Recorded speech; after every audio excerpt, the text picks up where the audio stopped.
Okay, can I just, be really honest with you all for a second? Like, when I started making videos about the Big O a while back, I didn't really expect them to be well received at all. I mean, obviously it's a show that I love with my whole heart, and I love making videos about it, but I know it's not all that well known or popular, and half the time it feels like I'm the only person on planet Earth who's even heard of it. But I've actually gotten a lot of comments over the last several months asking me to do more Big O videos, and that you all really seem to enjoy them, and I really appreciate that. I don't think you all realize how much it means when you take the time to express that you like me making videos rambling on about my favorite anime series. And I'm nothing if not a man of the people, so hey, let's do more of that. There's one particular episode of the Big O that I've wanted to touch on for a while, and I think it's one that really does well touching on the themes of identity and purpose and the contrast of those concepts which we give to ourselves versus what we were expected to do with them by those around us.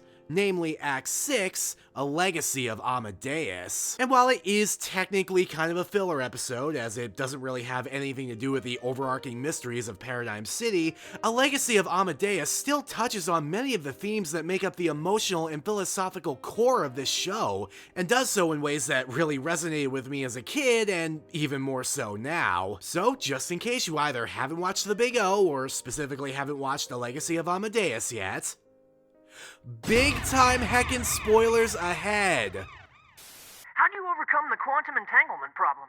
Borrowed some time on a prototype accelerator and generated enough positive... Never knew Robin had a clone. So the episode starts with our Dorothy Wayneright waking up Roger Smith with her loud, fast, meticulous, and robotic piano playing, something she's been doing pretty consistently since Act 3 to keep Roger from sleeping in, and Roger's had about all he can take. He literally drags Dorothy down to his car and drives like a bat out of hell to a very specific place in Paradigm City, a small, cozy little basement bar called Amadeus, where the patrons enjoy good drinks and beautiful music, the latter of which is provided by one of Paradigm City's many android residents, our Instro. Our Instro was created by a scientist named Amadeus, for whom the Amadeus bar was named. Our Instro's piano playing isn't as perfect or precise as Dorothy's is, as Dorothy's sure to point out, though she does so in a tone that seems critical and analytical on the surface, but has just a smidge of envy underneath. Because, as Roger points out, despite the lack of precise, perfectly recited performance in our Instro's music, it's those very imperfections and those deviations from the sheet music that really make his music so, well, human. It's never outright said by our Instro himself in actual words, but it's shown in flashbacks, pictures, and by other visual means that our Instro has the memories of a human, one who had a great love and talent for music, memories which were then used to give life to a machine who views their creator as their father, and if it sounds like I'm talking about our Dorothy right now, that's by design. Both of them have memories of humans, both of them were created as preservations of loved ones of brilliant scientists who were ripped away by some unknown tragic circumstance, and both felt a distinct love and happiness by seeing the joy on their father's faces when they heard them partake in the musical arts. Dorothy immediately picks up on these haunting similarities between herself and Instro, and accepts him being her piano teacher without a second thought. I've touched on this before in the video I made about our Dorothy's character arc, but she has a tendency to express more overt humanity around those she bonds with, and not to get too far ahead of myself here, but when something seems to happen to our Instro later in the episode, Dorothy is rather distraught, pleading with Roger to bring Instro back to safety so she can continue her piano lessons with him. It's obvious from the moment they meet that Dorothy sees so much of herself in Instro, not even just because they're both androids, but also because of their love of music and their very similar paternal relationships, and it's completely understandable why Dorothy wouldn't want to lose someone who, despite having just met him, probably makes her feel incredibly human. It's me, Austin! Oh, son of a bitch! What? It's me, Austin! It was me all along, Austin!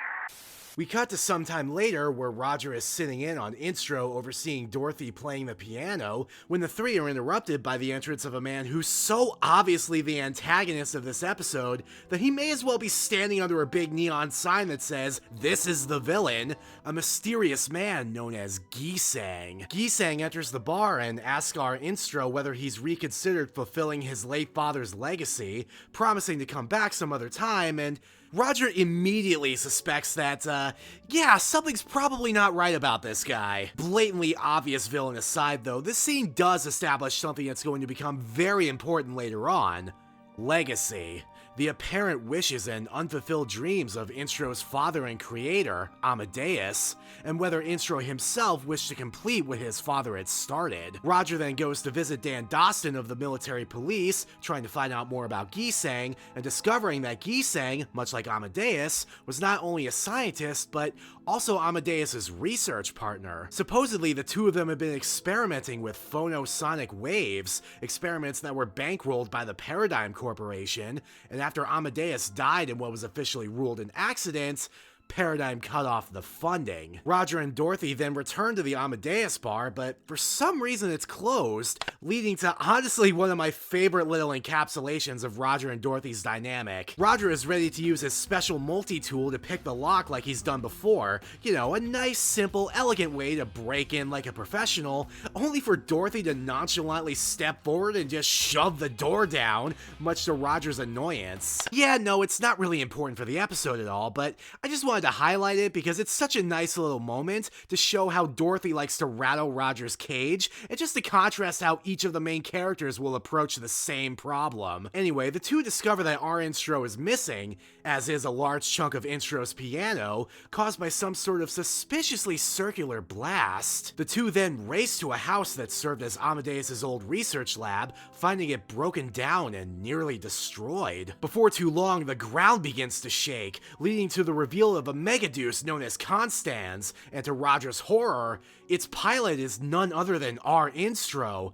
And just off to the side, screaming orders at our Instro is, who could have guessed it, Gisang, who, try to be shocked here, is the one who actually killed Amadeus. Wow, you know, maybe Roger was right to suspect him of being the bad guy. I mean, it's not like it would have been obvious from the pale gray skin, the raspy voice, the red monocle, the wild unkempt mad scientist hair, or the fact that he looks like a dead ringer for Dr. Caligari. No, yeah, no, total shocker that this guy wasn't on the up and up.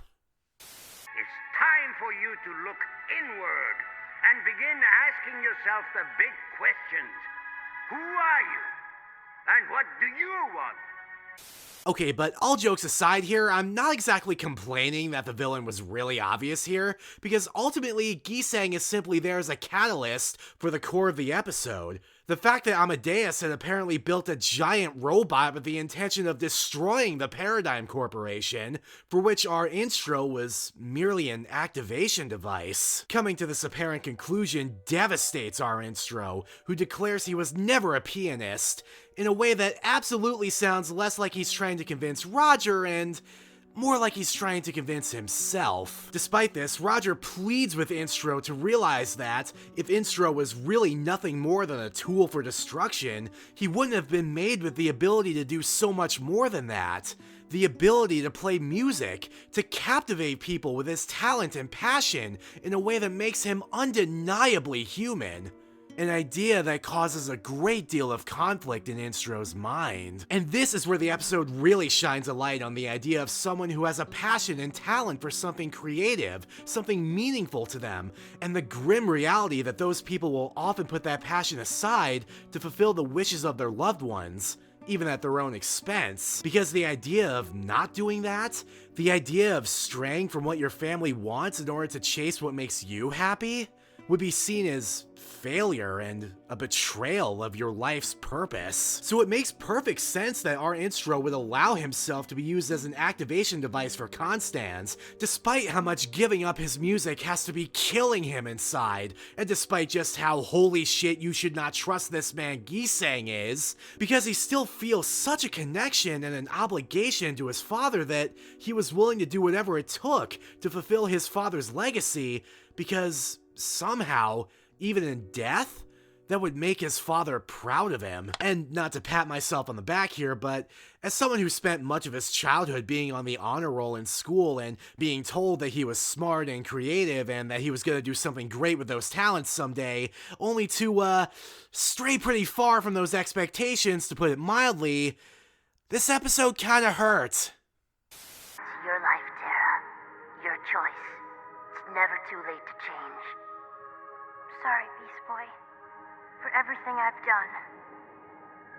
After failing to convince our Instro that his purpose is for more than simple-minded destruction, Roger has no choice but to call forth Big O to try and stop his friend from wreaking havoc with Constans, but even that isn't enough, because, for one of the only times in the entire series, Big O can't do a thing. Something you'll find is pretty consistent in the Big O is that the titular Amadeus, Big O, often has very little trouble actually dispatching of many of the robots and monsters that Roger has to face. In fact, many times he simply wipes the floor with whoever his opponent is, often doing so in a single move, but he has no such luck with Constans. See, Constans is essentially a giant photosonic wave generator, and the force and energy from those waves is not only enough to deflect the lasers of Big O's arcline attack, but also to start tearing apart Big O at the seams, literally popping out the bolts on Big O's body that keep its armor plating in place. Despite all this, though, in the end, Roger is saved,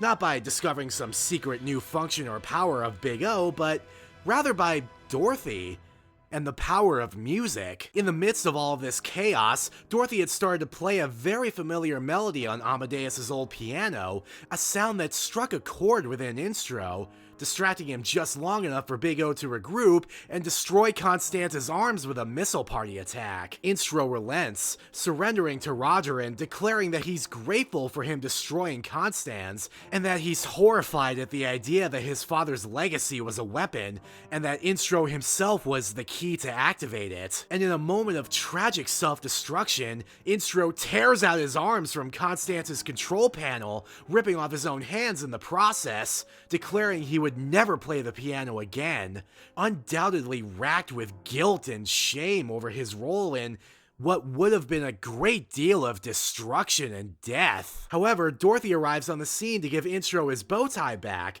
and to remind him they hadn't finished her lessons yet. The episode closes out with Dorothy very happily enjoying the music that Instro plays, and Instro himself being thankful to be reminded of the joy of just practicing his music, despite no longer having the same intricate circuitry in his hands that only Amadeus could have replicated. That hardly matters to him now.